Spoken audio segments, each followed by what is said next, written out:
Good morning. It's always a challenge, or maybe a good thing to follow Birgit, because everything she said, I guess I could just really go to the end. No recession next year, kind of moderate growth, and so thanks for coming. Paul Isley from Grand Valley and I were talking this morning, and I know Birgit pointed out the academics in the room, and we were talking about the uncertainty of everything. And so, just in case Dr. Montgomery, Dr. Isley, and all you other academics, please leave now so you don't ask me any hard questions, because forecasting is such a difficult thing right now. But I am flattered to be here. A couple of notes from, I think the thing that Birgit talked about is, she was talking about Industry 4.0, the need for talent, those sorts of things. If you look at their annual numbers for 2019 as well as their 3-year moving trend, it's about $150,000 of capital investment per worker. If you combine food processing with manufacturing, there's about a third of employment, but 2/3 of CapEx. And so I think that's important to think about as we go forward. This Industry 4.0 thing, and we worked with Travis Alden when he was in Berry County, and the Right Place and others thinking about this, that looking forward, it is a different environment coming in as we look at supply chain for autos over the next 5 to 10 years as we go to electric vehicles and other things. That's going to change. There are lots of challenges, and so linear thinking going forward, I would argue, is very, very dangerous. And I know this is a challenge for the community colleges, it's a challenge for the 4-year institutions and other things. So, but we're not looking that far out, but we will be talking about it. I'm with the Upjohn Institute. I'm one of 12 senior researchers. You can tell I'm a senior researcher by the gray hair. One thing I'd like to point out is that, and I'll see if Natalia trained me well, the most important thing here is we are an outside the Beltway think tank, and anything that I say that sounds even remotely partisan is entirely on me. So we are, again, nonpartisan think tank. People come to us because we are outside the Beltway. I know Dr. Montgomery, we worked with you in the past, and you were close with Randy and others. And so we're thrilled to be here today. I'm thrilled that you're still staying after Birgit finished, so thanks for staying around to listen. It's very flattering to me. I'm a simple former site selector, former economic developer, former partner, not a partner, but a partner in running auto dealerships. So I come from the applied side of the world. The other 11 senior researchers at the Institute tend to be on the more academic side. And let me just give a shout out to our partners at the Right Place and their partners. They have what in my mind is one of the hardest jobs in the world, because every time you're competing, whether it's Alabama calling or it's somebody thinking about what they have to do next, there's always a competitor. And going back to the car business, one of the sayings we always had, it's easy to lose a customer, it's hard to get one. And it's a really, really tough job. And so I had this off to you guys for continuing to do it.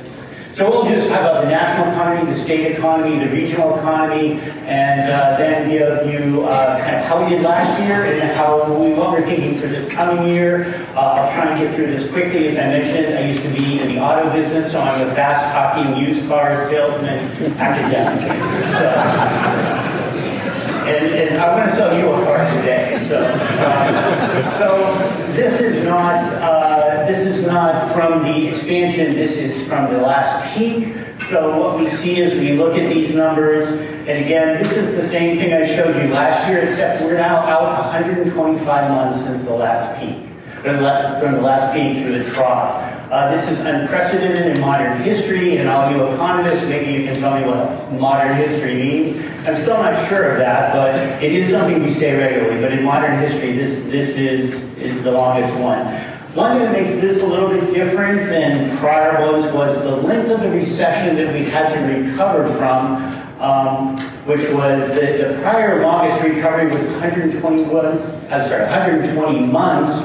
With about an 8-month recession. This one was 18 months, but with 125 months of recovery. So really we are in doing incredibly well. I sit on a panel for the Chicago Fed, and I'll show you some other evidence of thinking of this, but no one is thinking that 2020 is a recession year, and maybe not even into 2021. The Fed is thinking, and I'm not speaking for them, just kind of what they related was at least a non-negative growth, which I guess is economics terms for we're not going into recession until sometime in maybe 2022.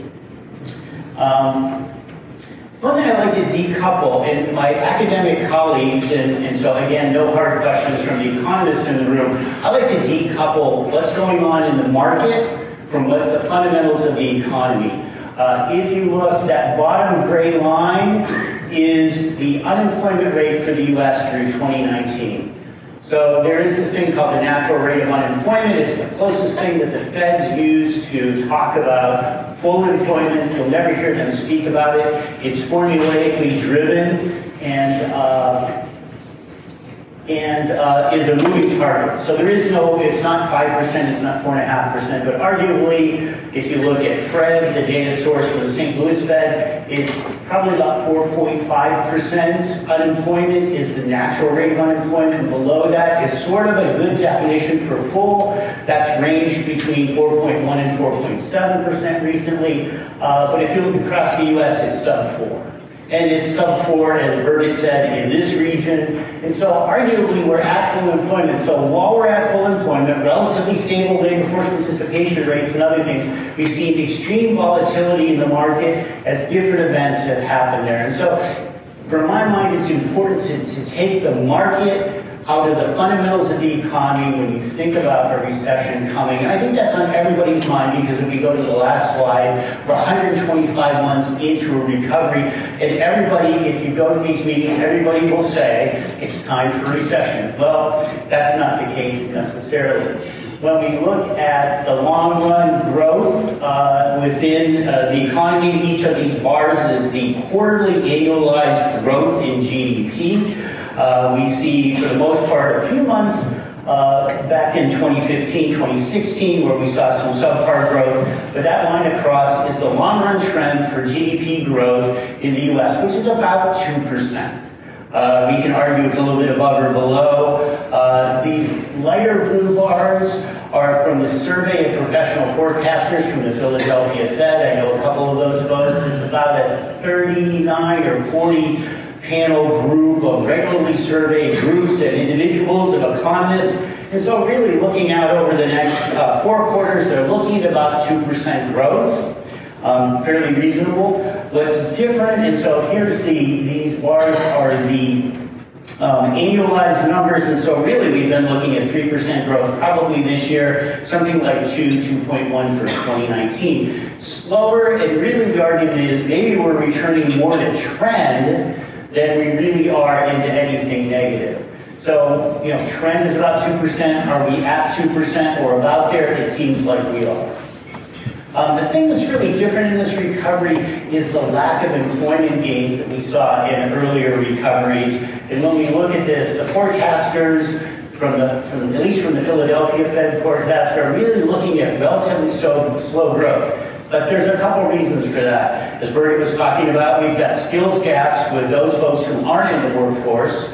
We can increase labor force participation rates oftentimes by retraining as well as increasing wages. But the reality is if you're a tier 1, tier 2, tier 3 supplier, can you raise wages? Because often businesses are working on tight margins. There are these things called budgets. And my colleagues who are labor economists will say, well, if firms wanted to attract better people or bring more people into the market, it would be likely to pay more. And so I go to Mike Corrigan, my new president, and say, hey, let's attract some more people and pay me more. And he says, well, we have a budget.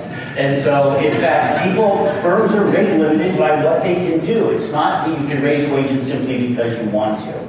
But really, and then when you take, so unemployment rates, the ability of people to fill jobs along with labor force participation rates, the question is, where do we get those people in given current conditions? Oops, sorry. And so all you Spartans fans, I apologize. You know, we regularly rely on the University of Michigan, RSQE, the research seminar in quantitative economics. It's a 67-year-old forecasting unit that does one of the best jobs at this, and so we look at their numbers. If you look at this number 6 months ago, they were forecasting 2+ growth for 2020 and 2021. They revised those numbers down to about 1.7%. Still a little bit below trend, but certainly not going negative over the next 2 years. Employment growth, again, fairly stifled at 1.3% and 1.1% over the next 2 years. Light vehicle sales returning back to trend. I'll talk more about those in a moment. But that's 17 million, 16.8 million units consumption for light vehicles. That's cars and trucks, although we know cars are somewhat challenged these days. And in fact, what are small SUVs really are cars that just look a little bit different. We look at the national unemployment rate of 3.5 and 3.4%. That is well below that national rate of unemployment, and so that challenges people to hire. Housing starts are, consistently about 1.3 million. We see that to be the case. Part of the problem is the cost of housing is going up incredibly. We're doing some work in South Haven right now, and it's about $300 a square foot for dirt, infrastructure, and buildings based on fit and finish. And that's a lot of money, so think about what a 2,000 square foot average kind of home that people are aspiring to based on HGTV. That's $600,000. It's a lot of money. I'm trying to get rid of the cut cord so my wife doesn't watch HGTV too much.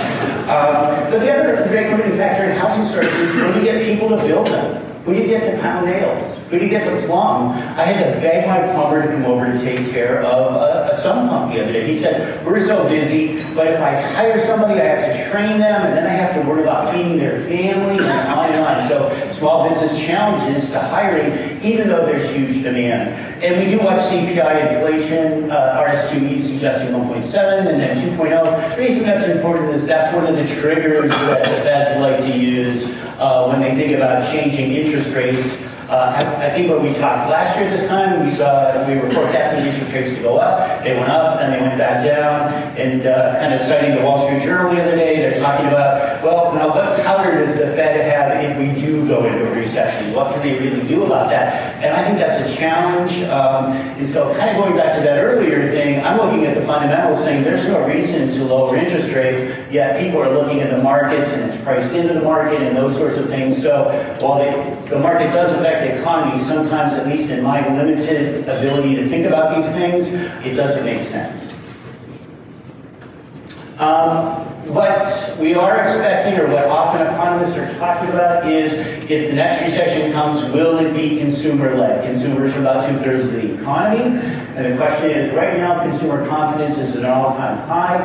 We recently changed the slide. We were previously just using the Conference Board Consumer Index, and now we're also including the Michigan Index of Consumer Sentiment, both of which are at all-time high and stable. And so consumers feel pretty good about this. They are concerned about trade and tariffs. They're concerned about lots of the uncertainty that business is thinking about. But we do continue to see this being strong, and as long as they're strong and they believe in the economy, we're probably going to be okay. We look a lot at Moody's Analytics. They do a recession prediction 6 months out. I was interested to note that they've gone from what was 11% in July to August and September to 10% recession in 6 months to 9%. I thought, given volatility, and if you follow the Atlanta Fed high-frequency GDP estimates that's bouncing all over the place, I really thought that they would start to get nervous with trade and tariff and all this other things with impeachment and all this other political turmoil. And as Birgit talked a great deal about, uncertainty in the market, uncertainty in the global economy. We see slowing in the EU zone. We see slowing in China. And as we see this all happening, I was surprised, but their most recent number, which just came out December 1st, for October at least, was 9%. And they're pretty good at forecasting these things. The one thing that we are greatly concerned about is, and my regional analyst has to keep pointing out to me that blue line going down is increasing debt. So it's kind of inverse the way it looks at, but we see increasing deficit, we see debt going up in that gap, and we're hitting about $1 trillion this year. If we saw an increase in In interest rates, this is going to be a major problem for you because you're going to be competing with you're going to have to pay for that increased interest. We're going to see increases in the deficit and in the debt. And you're also going to be competing when you're making that CapEx that was talked about. You're going to have to start to see higher rates. It's going to cost you more for that money. So this is, I think, a long-run thing that nobody seems to be addressing. And it is, Sean and I were talking, we're not having more kids, but I've got kids and I've got grandkids, and they're going to pay that for me. And I don't think that's fair. When we look at inflation and interest, we see them really following each other pretty closely to the point that with inflation between 1.5 and 2.0 and interest rates at a very similar rate, the reality is that in real money, interest is close to zero. So now is the time, as you start to think about things like movement to Industry 4.0 and other things, there is no better time to invest because the cost of capital is close to zero when you take inflation into account. And the coming, particularly for the SMEs, the small and medium-sized enterprise, to this Industry 4.0, the Internet of Things and AI and everything that Birgit talked about, is a very real threat to our economies.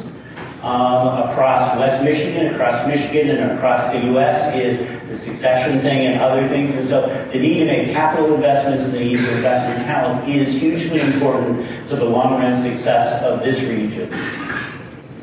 So what are we watching in the next recession? Randy Everts, my former president and co-presenter, often regularly says expansions don't get tired, so the fact that they're 125 months doesn't matter. Rather, they end due to policy mistakes. And so what are some of those policy mistakes? Well, this trade war thing, can we figure this out? The volatility in the stock market. People making decisions based on the stock market, whether it be the Fed or whether it be individuals.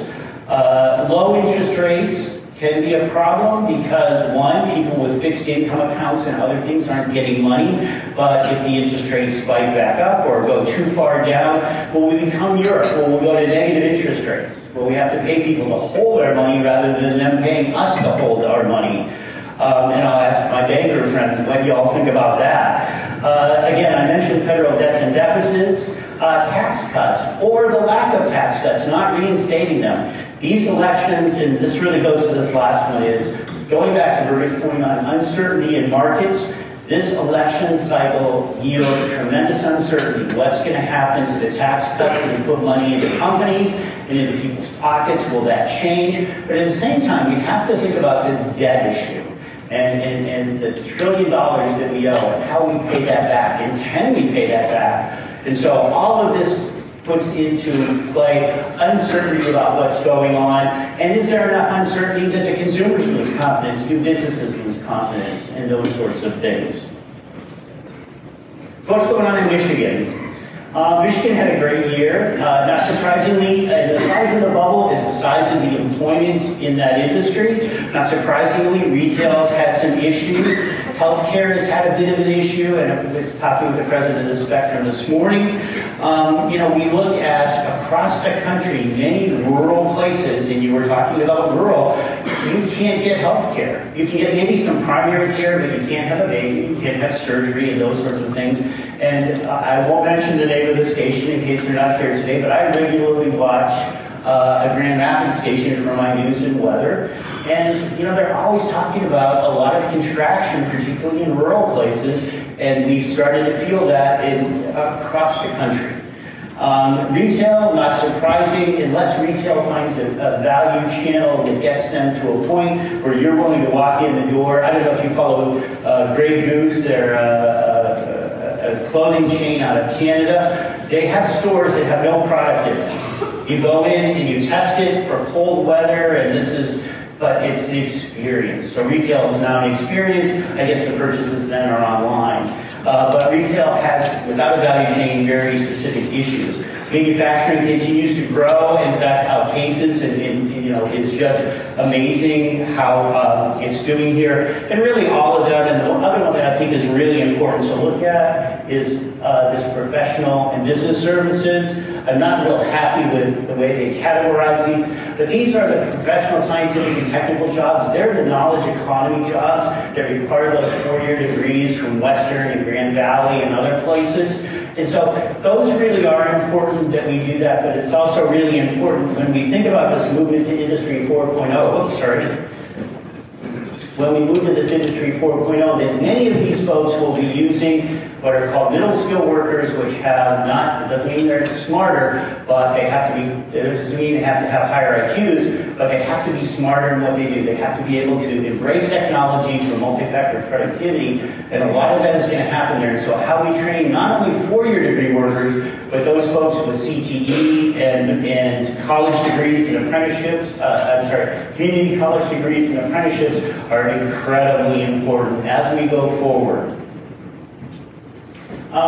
Just to briefly touch on vehicle sales, last month, 17.1 million units, but you know, when Ford's giving away $7,000 in cash and 0 interest, so about $10,000 of incentives to buy an F-150, you know the market's fairly tight. That is the Black Friday sale. And of course, I bought my truck in October, not in November. So don't look at my forecast as anything reliable, because I couldn't forecast my own purchase.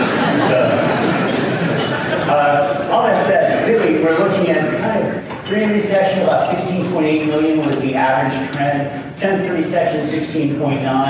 I think the real disruptor will be, we've gone from internal combustion engines to internal combustion plus electric, hybrid types of things. At some point, we're going to go to all electric, whether you want to or not. I'm not sure living in rural Mattawan, I'd like to turn the gas engine and have 36 gallons of gas in my tank. So if I do get stuck on 131 coming here, I'm staying warm. But the reality is that the industry will change, and we have to be ready to change with it. But the 16.8 million, 16.9, you saw that the forecast from RSQE, it's really right about trend. So that's one of the conversations we've had at the Fed. Again, as you've seen, as we look at GDP, as we look at sales, as we look at so many things, are we really just moving back to trend, really not going negative? University of Michigan forecast for the state, and they've actually just revised this. You'll see manufacturing workers across the entire state. This isn't for the region, this is for the state. Only about 2,000 workers over the next couple years.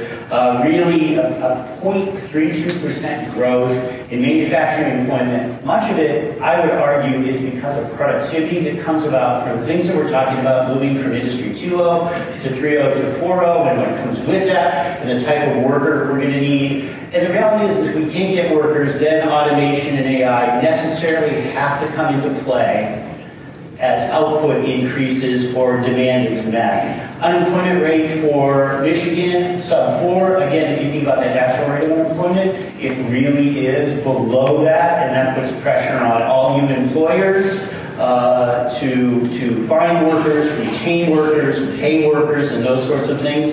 And then the labor force participation rate, just under 62%.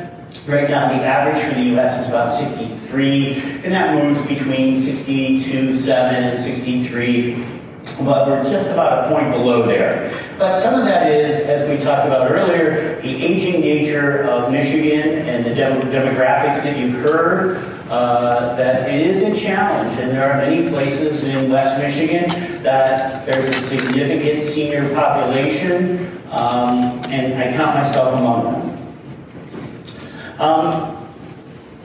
So no good things goes unpunished. So we put this slide in there in advance of the announcement yesterday. So we had already sent our stuff up, and the ratification, I would argue, and this is not a political statement, I think it's an economic statement, that it is absolutely essential that we get this USMCA passed.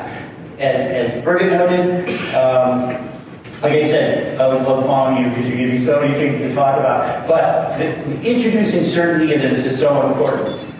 If you look at the light blue or blue numbers, you see who our largest trading partners are in these industries. We're about a $58 billion export economy out of Michigan. 42% of our stuff goes to Canada, not surprisingly, but another 21% to Mexico. So if you look at that, it's about 2/3 of all of our exports go to our trading partners under USMCA. Transportation equipment, 52%, and 16% to those trading partners.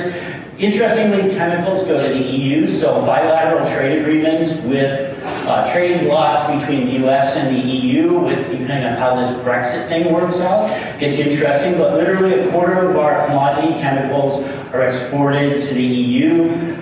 Machinery, interestingly, Mexico's our big customer. Computer and electronics, 27.3%. Mexico, primary metals, and so this is where those tariffs really are important around with steel and aluminum and having them off at 47%, almost 50% of our primary metals go to Canada.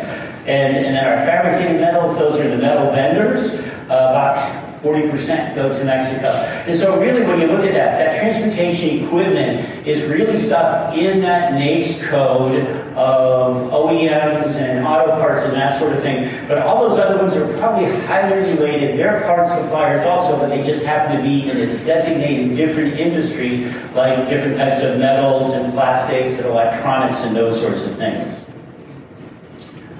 There is exposure on the ag side, and I'd like to thank my team for doing this. We looked at this last year, and so in some ways we have less exposure around the soybean issue, particularly with the Chinese. But when we look at the decline in outputs to China, for Michigan, exports fell off by half this year. That's important, not only to big farms like an 800 employee farm, that's important to all the local farmers, the co-ops and those sorts of things. Highly important. Other animal products to Canada were down a little bit. We saw Ohio increase, and food manufacturing from Michigan slightly decreased. But getting this in place, getting it easy to get milk across the border for dairy and those sorts of things are incredibly important. So, when I talk about this next section, I'm really only including the MSA. I know the Metropolitan Statistical Area. I know that there's a bigger combination there, but the data are more readily available and our models fit with this. So I'll be talking about the Grand Rapids, Wyoming Metropolitan Statistical Area, Berry County, Kent, Montcalm, and Ottawa.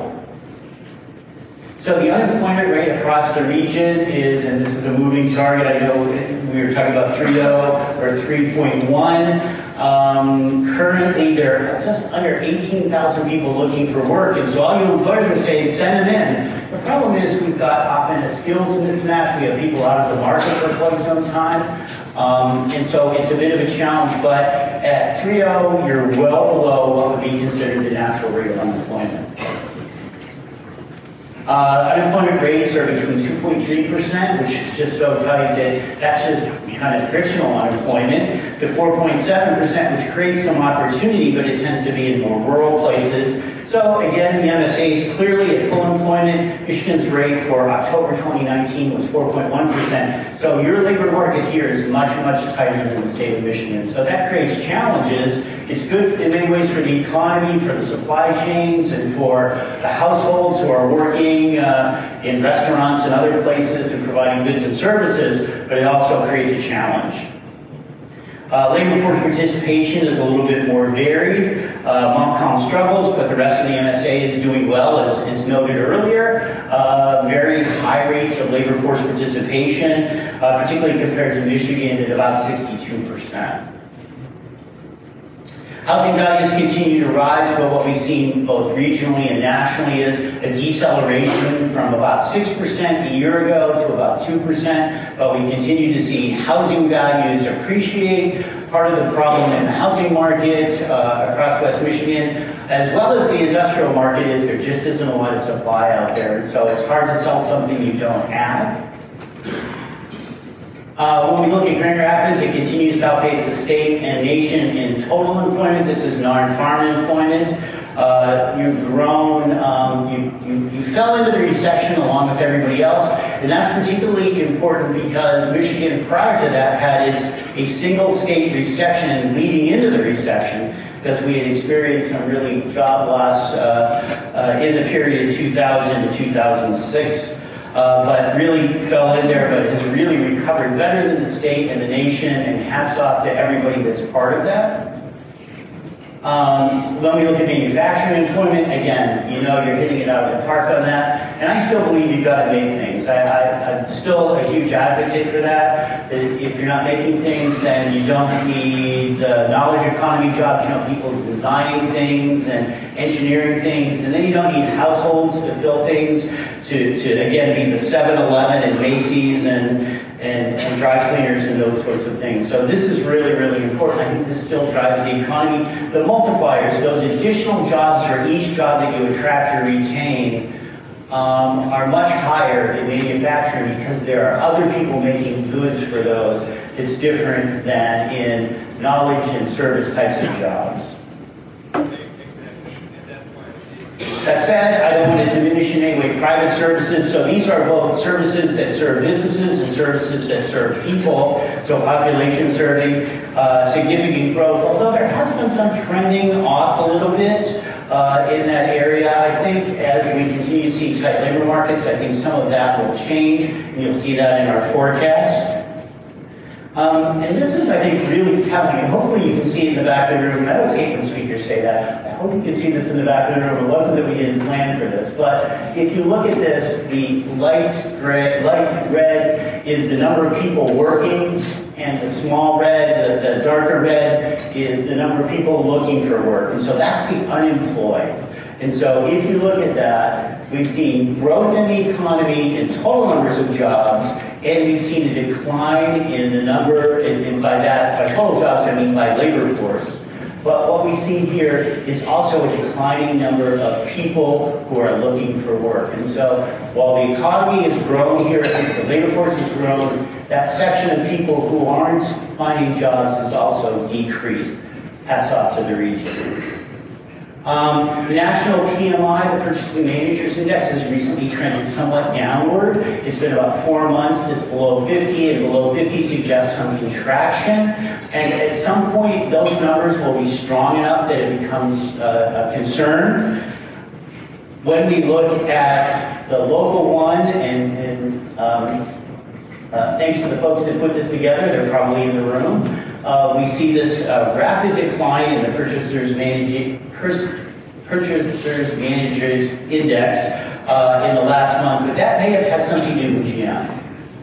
And so, you know, when you take them out of the picture and those folks aren't producing, that probably had something to do with it. It'll be interesting to see if it rebounds. If this is consistent, then we have something to worry about here. And this is one of the indicators we should be watching. When we look at a couple of the other indexes, one is the Furniture and Employment Index. The Furniture Index is the national index. It's relatively stable, so our folks that are making furniture in this region,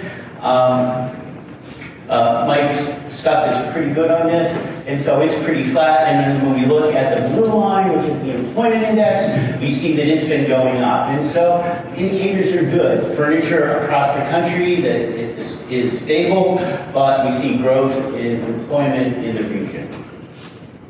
So how's Grand Rapids doing to a series of peer types of cities comparisons that the Right Place asked us to look at? We've changed them up a little bit this year. The ones that we're looking at include Boise, Cincinnati, Cleveland, Greenville, South Carolina, Indianapolis, Louisville, sorry, Milwaukee, Minneapolis, Nashville, Salt Lake, Tulsa, and Wichita. So really, when we look at the average unemployment rate, and this was kind of January through October at 2.9%, really, except for a few folks, Salt Lake, Boise, and Nashville, you're at or below, you know, you're really doing well compared to those unemployment rates. So you compare very favorably. When we look at total employment change, and again, the problem is that when you go back to that last slide and you have low unemployment rates and constant labor force participation, it's much harder to grow jobs, but you're still doing better. You're right in the middle of the pack on this, and so this is really impressive.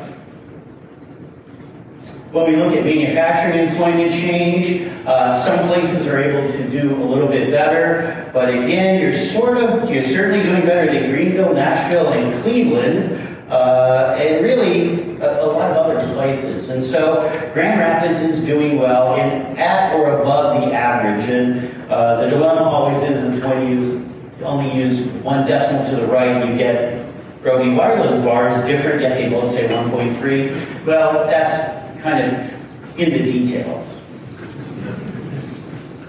Economists don't like those details. We're not accountants. So services grew slower than expected.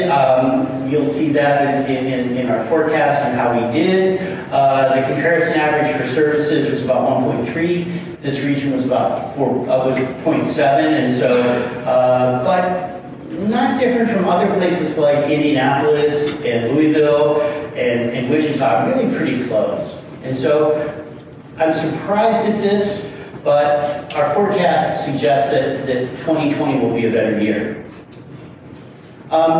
We use as a surrogate for entrepreneurship, because there isn't really a good one, those folks in the professional, scientific, and technical services. So those are accountants, lawyers, marketers, engineers, designers, people doing single consulting, those sorts of things. You're knocking it out of the park here. So there's a lot of folks that are out there on their own trying it, entrepreneurship in this particular group of industries, and that's important. And you're really outside of, I guess, Greenville, you're well above those folks. And so that sort of thing, the churn of people in industries, starting businesses, and it's okay to fail because then they restart and those sorts of things. So those are important. You do well compared with bachelor's degrees or higher. I argue that you need a balance here. This is increasingly important, particularly for those knowledge economy jobs. And as said earlier, now many blue-collar jobs now need white-collar credentials as the skill level continues to increase. But overall, you know, not surprisingly with Grand Valley and other schools here, you're doing well relative to the college-educated sector here. Your housing prices are right in the middle. You're that thick red line. And so you're really doing well here on your housing prices. And by the way, anybody that wants these slides, please contact Berget's team and you're welcome to them. So this is not very proprietary. You're welcome to it, or contact me.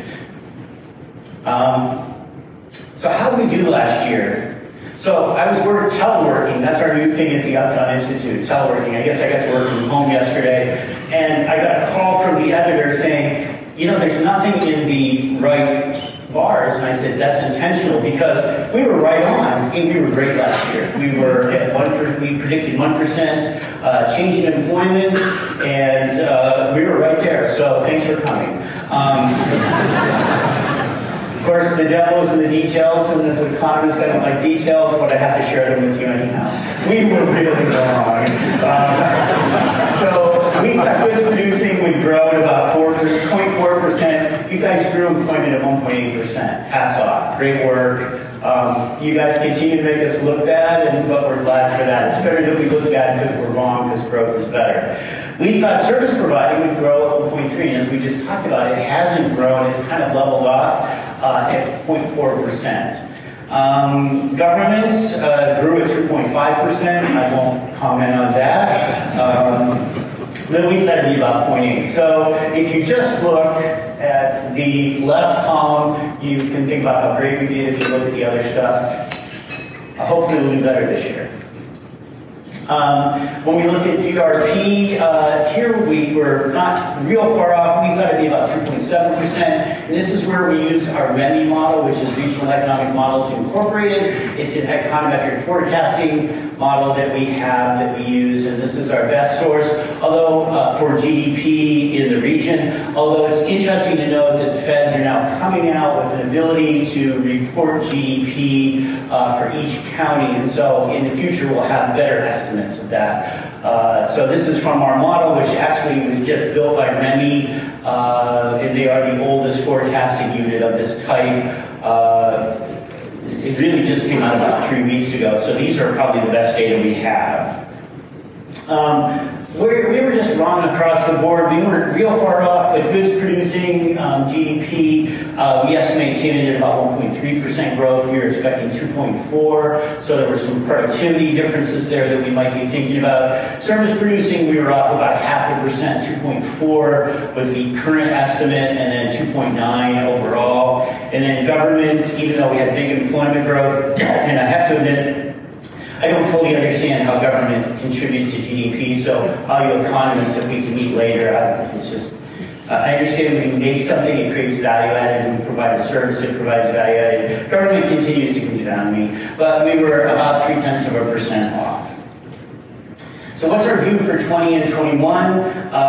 Just in summary, I don't think that there's a recession. There's always a recession on the horizon. Policy mistakes could affect that. I think as Paul Isley and I were talking, as you look at this, there's so much volatility and uncertainty, as Birgit said, you know, it's difficult at best. Again, we used our Robey model to forecast this, and what we looked at was about 1% growth, and this is changes in employment.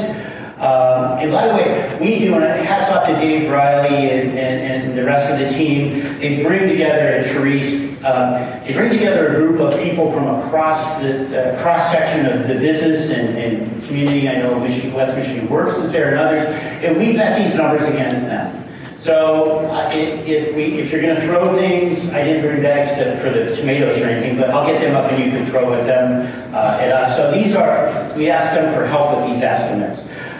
So really what we're looking at in employment growth is next year 0.7%, and then a somewhat negative view of 2021, not assuming there's a recession, but as we see productivity enhancement, particularly in the manufacturing, transportation, warehousing, and other sectors, a minus 0.1 is not all that significant when you think about that. That's about 400 jobs. And so we're really looking at somewhat return to trend, that there's been so much growth, and let me back up to the rest of these.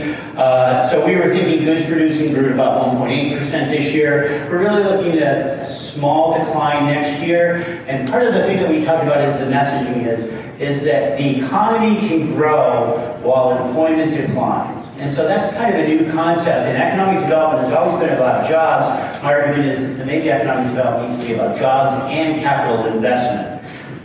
And that's not only in manufacturing and transportation, warehousing, that's across services also. How many of you have actually ordered something from a person in McDonald's?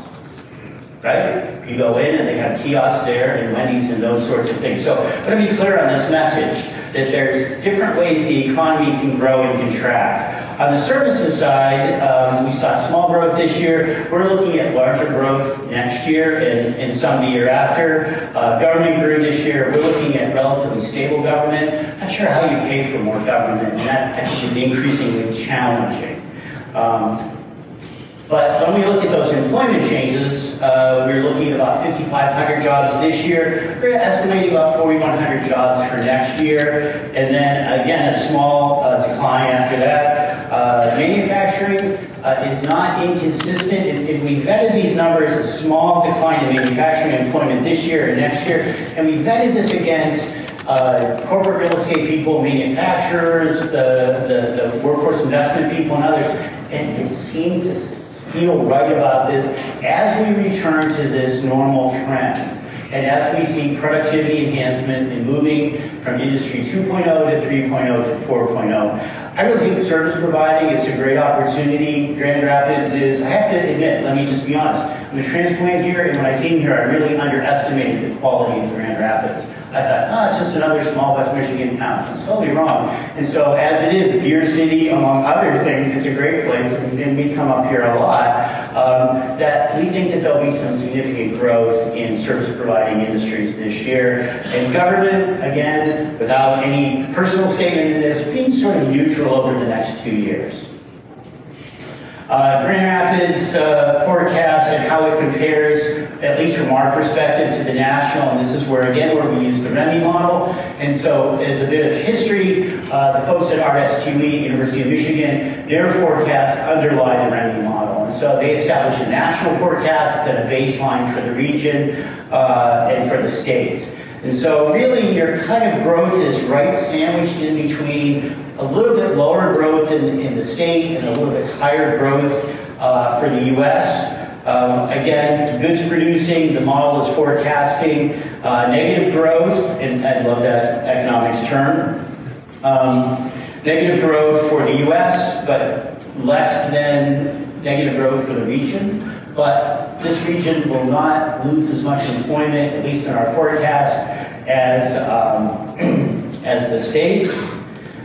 And then I guess the next thing is to really look at the output, or GRP, the value-added component. This is where the economy will continue to grow, and this is important because as people increase their output, they continue to require intermediate goods, so you get those additional jobs and income there. And then those folks all buy things from people, and so those jobs, whether you get a 7-Eleven, a dry cleaner, or the new Woodland Mall stores.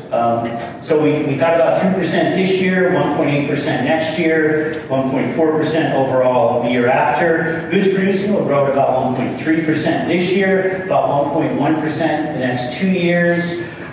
Service producing, 2.2 in the year after, next year, and 1.7 the year after that. And then government at about 0.6 in 2020, and in government and 0.5 year after that. What does that translate to in dollars? And I think that's what really matters is, it's about $1 billion of increased output in the region, in those 4 counties, in the MSA. And so that was this year, almost $900 million additional in output next year, and almost a little bit over $700 million in increased output. So already steady state adding to it. Goods producing about $130 million in each of the next 2 years. Service producing about $720, and then almost $560 million in additional activity. And so when you look at what's the importance of attracting and retaining business, it's this sort of thing. It's the thing that gets you to growing the economy in an environment where you're labor constrained and you're moving to increasing use of technology. So the message is a bit mixed for next year. We're saying that you're going to see slower growth in employment, but increased growth in outputs and parts of the economy. So when we look at, and then I think this wraps it up, when we look at how this all looks, you're going to outgrow the state of Michigan. Your rate is going to be faster. You're about right where the U.S. is, at least in output and in GRP. Goods producing, you're going to exceed again the U.S., or exceed Michigan, be a little bit below the U.S., but again, constrained by labor and other conditions. Service producing, you'll produce additional output right at the point of the U.S., but a little bit below Michigan. And in this region, you're expected to grow government output a little bit more than both the U.S. and Michigan. So I want to thank you for having me and staying long enough to listen. And these are all the people that contribute to this. So I get to come and do this, but it really is all these other folks, and there's a bunch of people who are mentioned here that allow us to come and talk about these things. So thanks so much for taking the time to listen and inviting me back.